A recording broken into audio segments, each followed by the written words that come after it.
The New York Islanders have signed another of their 2025 draft picks to an entry-level contract, but there's a catch with this one. We'll talk about that and break it all down for you next on today's Locked On Islanders podcast.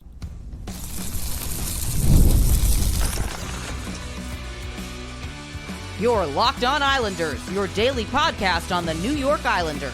Part of the Locked On Podcast Network, your team every day. Welcome, everybody, to the Wednesday edition of the Locked On Islanders podcast. We are part of the Locked On Podcast Network, your team every day. I want to thank everyone who makes Locked On Islanders your first listen every day. Don't forget to subscribe on YouTube or wherever you listen to podcasts so you never miss an episode. Today's episode is brought to you by FanDuel. Download the FanDuel app now by visiting FanDuel.com and win $300 in bonus bets if your first $5 bet wins. I'm Gil Martin. I've been covering the New York Islanders for almost 2 decades, and I wrote the book Ice Wars on the history of the Islanders' rivalry with the Rangers from 1972 to the modern era. So glad you could join us today and talk a little Islanders hockey. We have got a lot to discuss, and a lot of it today is about the future of the team. The Islanders signing Daniil Prokhorov, their second-round pick this year, to an entry-level contract, but there is a catch. We'll talk about the prospect pool and the increased respect that the Islanders prospect pool is having. And we'll also answer some of your mailbag questions, including some about the AHL and Bridgeport and the Islanders' future there. So lots to get to on today's show. Let's start with the opening news. And this took place on Tuesday after the holiday weekend. And again, I hope everybody enjoyed Labor Day.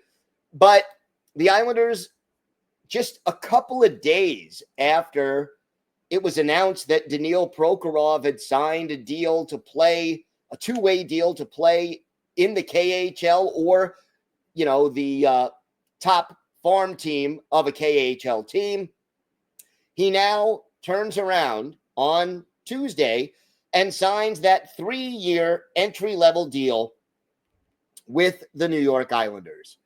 And look, I think, first of all, what this means is, or what it doesn't mean, it doesn't necessarily mean that Daniil Prokhorov will be coming to Long Island anytime soon. In fact, I'm pretty confident that he will not be. But Daniil Prokhorov has a lot of potential, and this signing gives the Islanders flexibility. So Prokhorov, 18 years old. Everydayers may recall, we've talked about him a few times over the course of the offseason. He's 6'5", 209 pounds at the age of 18, which means, well, he could still grow a little, but as far as when he starts putting, more weight on his frame, he's going to be a big kid. Now, he played in the junior league in Russia the last 2 years, scored 20 goals and had 27 points in 43 games.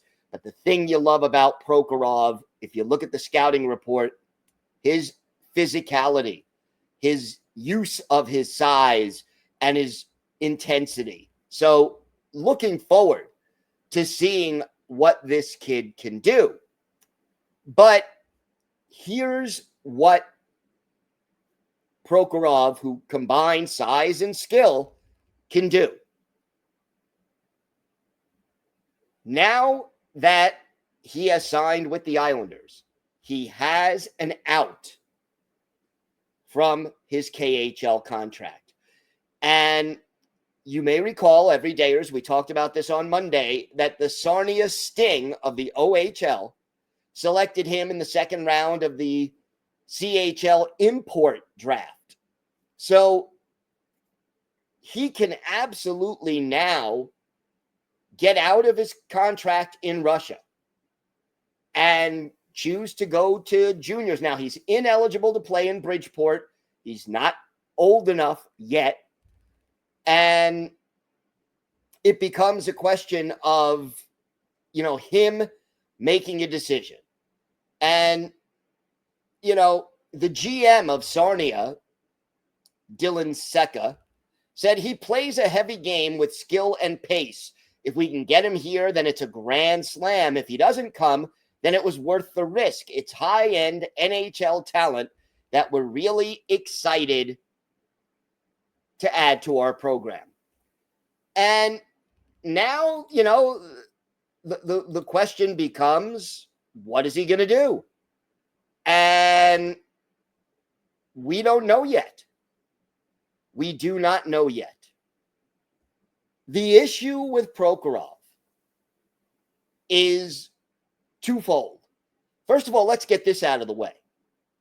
Prokhorov, if he does stay in Russia, the 3-year contract does not start to toll this year.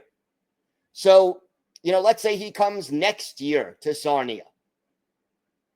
That's then the first of the 3 years. And again, even then, he would have to play in the NHL for 9 games to get the first of the 3 years of that entry-level contract to toll. But if he stays overseas, it's still an entry-level contract with 3 years left. And he is projected by many scouts to be a top 6 winger who has an unbelievable compete level, has a decent shot, but he needs to work on that skating. Now, his skating is pretty good for a big kid, but, if he wants to be more effective in the NHL, working on the skating is probably important. But now there are more options, and I like the fact that there are more options. And it sort of, to me, solidifies one thing. While Prokhorov may or may not decide to come to North America this offseason, this season, and, play in Canadian juniors, he may do that. He may not do that. It's all okay either way. But, and I think this is sort of the key, it shows intent. It shows that that's what he's looking to do. And in my mind, that is a really good thing. He is looking to join the New York Islanders organization and make a mark for himself. So if he takes a year or two and plays in Russia, because as an 18-year-old kid who barely speaks English, he's not ready to live in a foreign country far away from home, I get it. But the intention is clearly there for him to come to North America. And I think, maybe he spends this year in Russia, comes and plays in Sarnia next season, and then either plays for Bridgeport and battles for a spot with the big club the following year. So, yeah, he's not necessarily coming over right now. He could, because, again, the deals with KHL teams very often have an out clause if he signs with an NHL team. It gives the Islanders more flexibility, and it shows commitment by Prokhorov. And under those circumstances, this is a really good sign for the New York Islanders. And they take another step toward building a really good stable of prospects who 2, 3, 4 years down the road can start making this team the perennial contender that Matthew Darche talked about when he gave his introductory press conference on the island.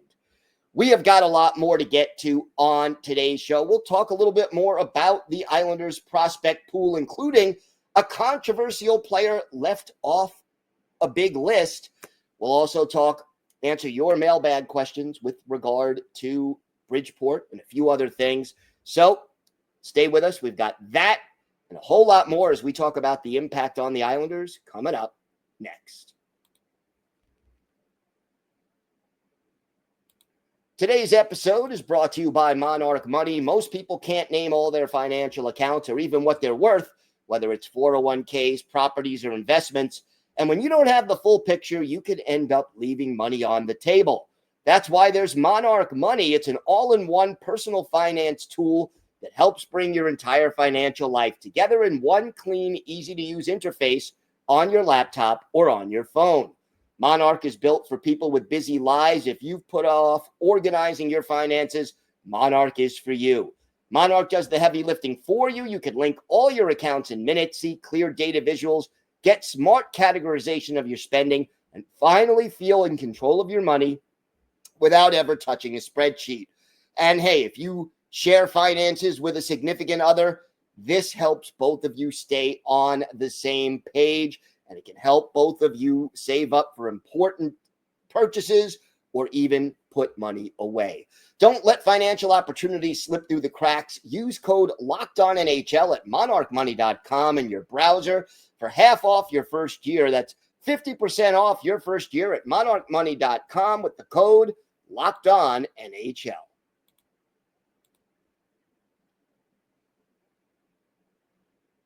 So, the Islanders prospect pool.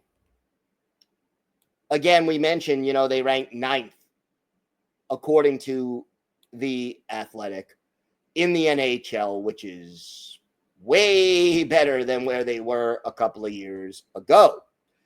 And, this is basically the NHL's, this ranking done by The Athletic was the best players and prospects under the age of 23. And the Islanders had Matthew Schaefer at 9, Victor Eklund at 36, Kashawn Aitchison, 41, Cal Ritchie, 60, Danny Nelson, 101, Daniil Prokhorov at 130, and goaltender Marcus Gidloff at 173. That is more prospects, I think, in the top 200 than the Islanders had combined over the 2 or 3 years before that. First of all, there's one guy not listed in the top 200. Where's Cole Yzerman? And look, some scouts love Cole Yzerman. Some scouts question whether he'll ever figure out what to do without the puck, adjust to, the NHL game and develop as an all-around player. Apparently, the guy who put together this ranking did not like or does not feel as confident about Cole Yzerman. I think Yzerman is a great prospect. And goal scorers are so hard to come by. Snipers. The Islanders haven't had a sniper, a legitimate sniper, since Ziggy Palffy. It is time.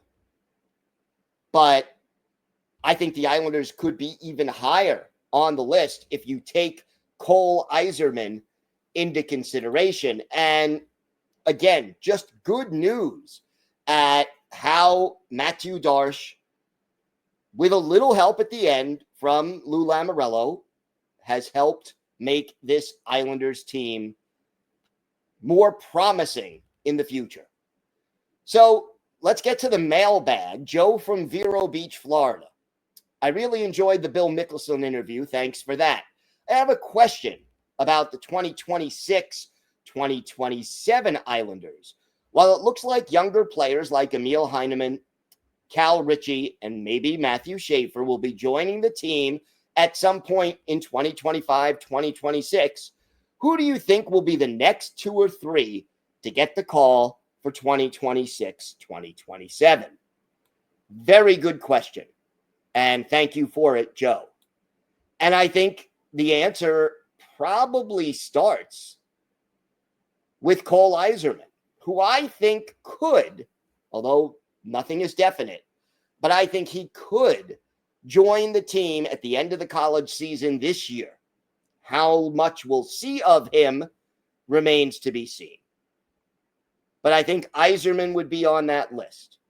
I think Danny Nelson could be on that list. And I'll say Isaiah George is on that list. And again, I'm not saying Isaiah George will all of a sudden be this, top pair defenseman. That's not going to be his role. He's probably going to be a steady third pair, maybe a second pair as a upside defenseman. But I think by next year, he will be in a position to claim an everyday role on this Islanders team. Danny Nelson probably going to take over a J.G. Pageau-esque role, a third line, maybe initially a fourth line center. And I think he, along with Yzerman, could join the Islanders in 2026, 2027. I think that Victor Eklund is probably another year away. Same with Kashawn Aitchison. But again, a lot of time, right, between now and a year from now, essentially, to start the 2026-2027 season. I think, like I said, Yzerman should join the team at the end of this season. And if he does that, he'll have a full-time role, most likely, in 2026-2027. So you're adding a top six forward, a goal scorer. And again, the fact that Yzerman will maybe start 2026-2027 with the Islanders doesn't mean he's going to score 40 goals right away. He will need some time to make the adjustment, to take that next step. But you are getting a potential top six scoring winger. You're getting a third or fourth line center who can kill penalties, who can check, who will be responsible defensively. And then you'd be getting that, probably a third pair defenseman who is smart with the puck, steady in his own end, can kill penalties once he's matured a little bit more in Isaiah George. To me, those are the next three that I would put. And then the guys you picked this year in the draft, your 3 first-round picks, your Daniil Prokhorovs, they're probably another year or two away after that. And I know, you have this big draft. You have the first overall pick, and you're all excited about it. But it does take time. This is not the NBA or the NFL where first-round picks are expected to not only make the team, but to contribute right away in most cases. The NHL, it doesn't really work that way. And, I'll even take it a step further because you mentioned Cal Ritchie. And Cal Ritchie may not start this season with the Islanders. He may very well start it in Bridgeport. I would prefer that the Islanders find room for Ritchie and have him in the lineup as soon as possible, because I view the upcoming season as a retool year, a reset, that it will take time for, the moves that have been made by Matthew Darche to take effect. But again, as far as being a full-time NHLer, it may be 2026, 2027 for Cal Ritchie, because he may wait until the trade deadline this year, depending on what happens with J.G. Pageau, for the to become a full-time Islander. It's one of the many things we're going to have to see once we get to training camp this year. Training camp going to be a little more interesting this year. There's more depth on this team, more battles for roster spots, for positions, for line combinations. All of those things are much more up in the air than they have been in recent years. So we'll see how that all plays out. But thank you again for the question, Joe, and hope I answered it well. We've got a couple of more questions from the mailbag to answer, plus for our Islanders' birthday of the day.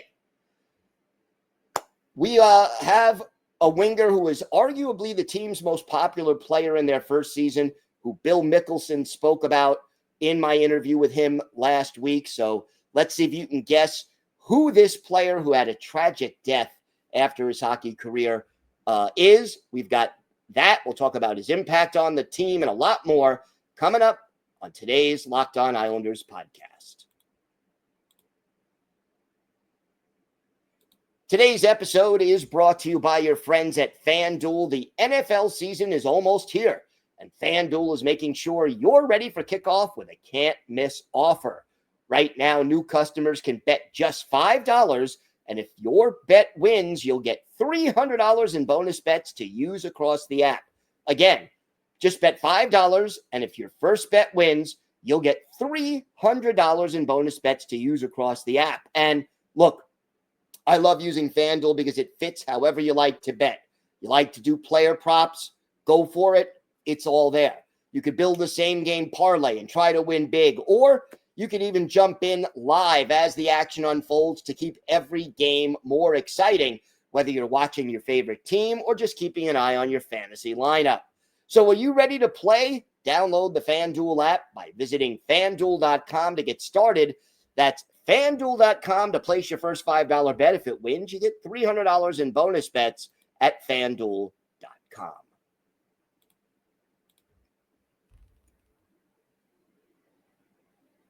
So let's head back to the mailbag because we do have some more questions. And we'll go to Jeff from Queens. And he referred to an article that talked about how the AHL is sort of slipping as the primary developmental league in North American hockey. That more and more players are heading overseas to play. And, what are the ramifications of that from the team's perspective? Well, Jeff, thanks for the email. And look, I think the biggest reason for a lot of players heading overseas is money. When you're a professional athlete, you only have a limited number of years to play. You get benefits if you go overseas. Sometimes you get more money. You get housing. You can get different stipends. That all helps. You don't get taxed. That can also help. I think that the AHL will continue to be the primary developmental league, but I think already we've seen the NCAA take more and more players. We've already seen, as the article alluded to and you brought up, that we're seeing more players go overseas. And I think the AHL will have to compete. I think as far as the Islanders are concerned, we're still seeing, for example, Prokhorov signing with the Islanders organization, which means eventually he will probably head down to Bridgeport before joining the big club. I think there are more options for players now, and I think the AHL will continue to be the number one developmental league, but its importance may be diminishing just a little bit, or more likely there's just more competition out there. And we'll see whether or not the AHL either steps up salaries or does some other move to try to make it more inviting. I think the other issue may also be that, you know, the Swedish Elite League probably is a better league than the AHL or the KHL. It's tough. And, you know, you put together great stats overseas. I think that's beneficial. And here's the other thing that I think makes players want to do it. And it wasn't discussed in the article. You get to a point once you hit 24, 25, where if you're in the AHL, you're considered one of those veterans who is going to help the kids. You know, you'll mentor the kids, and maybe you'll get called up for, you know, a game or two if injuries strike, like a Liam Foudy, for example, where he's not considered a prospect anymore. But as a result, you're typecast. Maybe if you go overseas and have a good year in the top league in Sweden or Finland or the top league in Russia, maybe that way you don't get tagged as rapidly with that designation of veteran mentor. One other question. This is from Jim in Sayville, and thank you, Jim, for the question. Do you have any update regarding the Bridgeport Islanders move to Hamilton, Ontario next season?